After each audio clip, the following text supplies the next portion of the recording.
On the 18th of November 1907, students of the Agricultural and Mechanical College of Texas were celebrating a victory over a rival football team.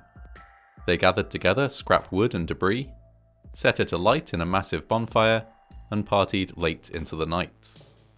This bonfire would go on to become a beloved tradition, one that would last 90 years, persist through 2 world wars, and ultimately end at the turn of the millennium in a tragedy that would cost a dozen lives. The Agricultural and Mechanical College of Texas, now known as Texas A&M University, was founded in 1876, the first institution of higher learning to open in the state of Texas. Its beginnings were humble. On its very first day, only 6 students enrolled, a student population that equaled the size of the faculty. Before long, however, hundreds were enrolled. Students were initially known as farmers, in reference to the agricultural bent of the school, but by the 1950s the informal nickname of Aggies from agricultural had become far more popular. A&M grew significantly during the interwar period. As it was a military school, many students and alumni served their country during the First World War, and its profile was raised significantly once the conflict was over. During the Second World War, more than 14,000 alumni served as officers, a number that was the highest of any school in the United States. As might be expected for an institution with such a long history, many traditions arose over the decades. For example, since 1889, students have been presented with rings bearing symbols linked to the college. They initially wear these with the year mark facing inwards. Graduating students symbolically turn their rings outwards to face the world during commencement ceremonies, symbolizing that they too are ready to proudly face the world as an alumni of A&M. That's just one of many A&M traditions. Alumni also meet for annual reunions known as musters, and senior students participate in an annual nighttime walk around campus, known as the Elephant Walk, that has been a tradition since 1926. The tradition of the Aggie Bonfire began in 1907. The very first bonfire was built outside a local train station to welcome home the A&M football team after a victorious match against Tulane University.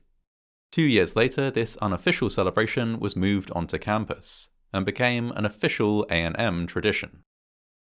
At first, the bonfire would generally happen sometime around Thanksgiving, and was used as a way of generally celebrating or cheering on the football team.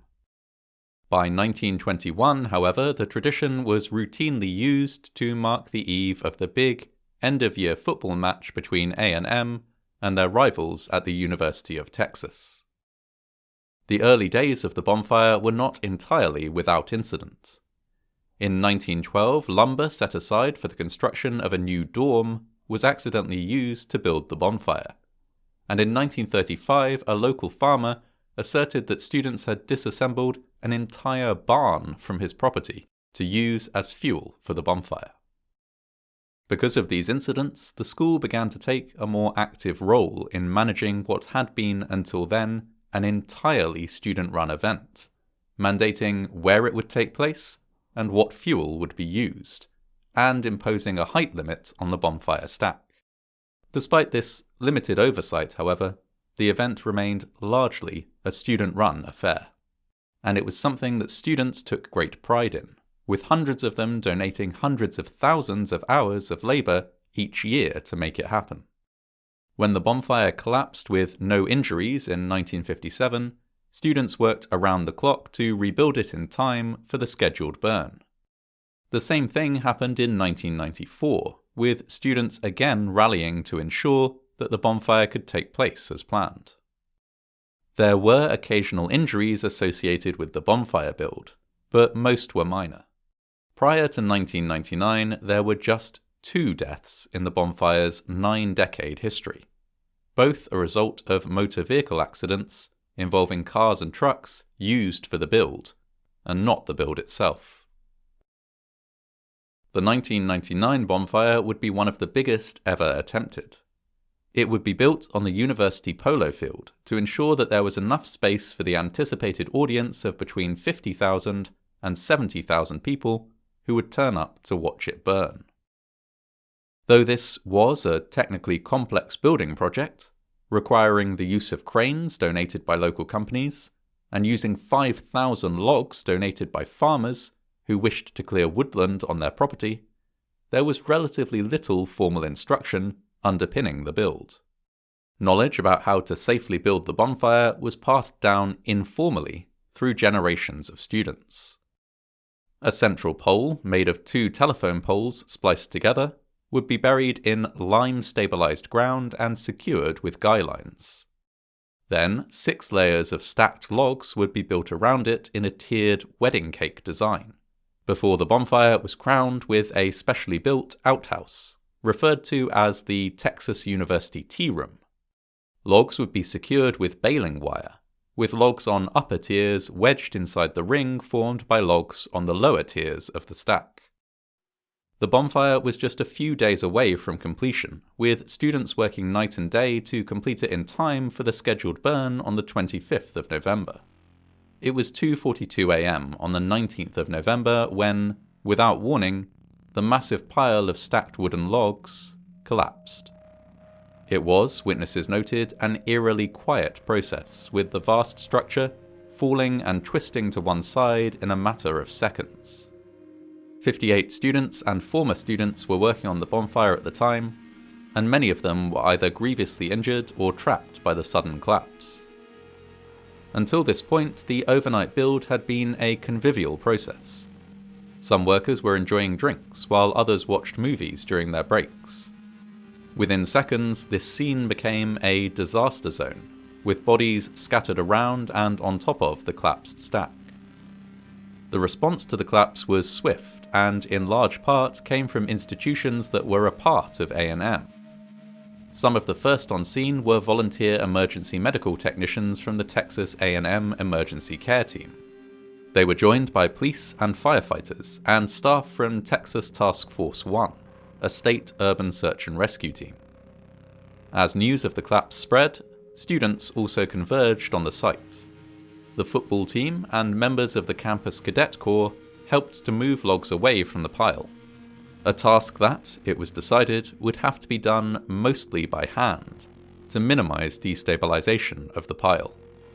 Civil engineering students assisted by assessing the collapsed stack and determining which logs could be safely removed. This was a slow and painstaking process, one which was enormously tough for the rescuers, many of whom knew students who had been working on the stack. Toby Hatton, a nurse on the emergency care team, later recalled the scene. You could hear people screaming from within the collapse itself, people moaning, people saying, "They need help over here, they need help over here." You'd hear a call for help, and it got fainter as the night went on and into the morning, and it stopped when the sun came up. By this time, we knew we wouldn't be able to get to them without Bonfire collapsing more on top of them and killing them. You would hear it and it would stop, and you'd think they had finally passed away. Each time it would get less and less audible.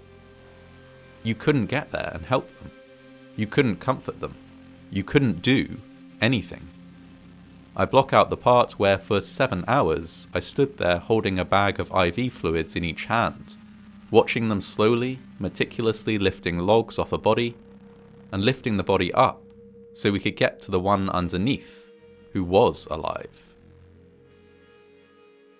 The rescue process went on for 24 hours.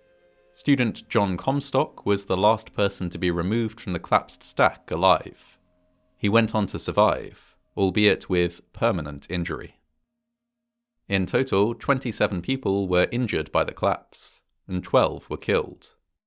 They were Christopher D. Breen, Jeremy Richard Frampton, Jerry Don Self, Brian A. McClain, Miranda Denise Adams, Nathan Scott West, Michael Stephen Ebanks, Jamie Lynn Hand, Christopher Lee Hurd, Timothy Doran Curley Jr., Lucas John Kimmel, and Chad A. Powell. In the days which followed the collapse, a memorial service was held on campus, attended by 16,000 people. 40,000 gathered a few days later, for a vigil to be held on the night when the bonfire would have burned.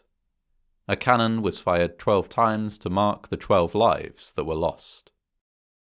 Multiple lawsuits were filed against A&M after the collapse, with the last not being settled until 2008, almost a decade after the disaster. Insurers and the university paid out a combined total of more than $6 million, with the university also spending more than $250,000 on funeral expenses and $225,000 to investigate what went wrong.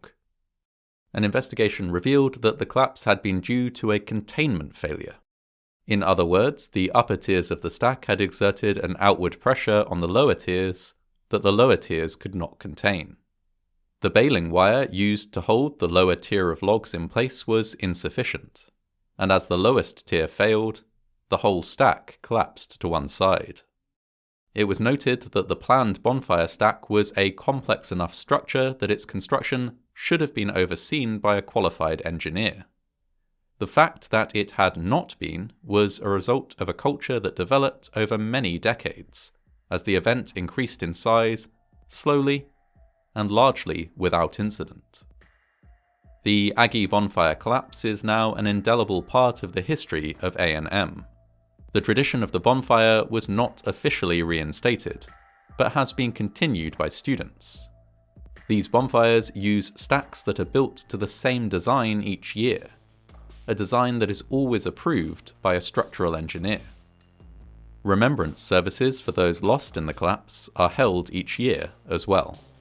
As of 2004, these take place at a specially built memorial on the exact site of the 1999 stack. The memorial consists of a sculpture with 12 portals, each of which is oriented towards the hometown of one of the deceased. The design of the memorial is said to embody several elements that are vital to A&M: a sense of belonging, a spirit of teamwork, and an enduring sense of community and tradition.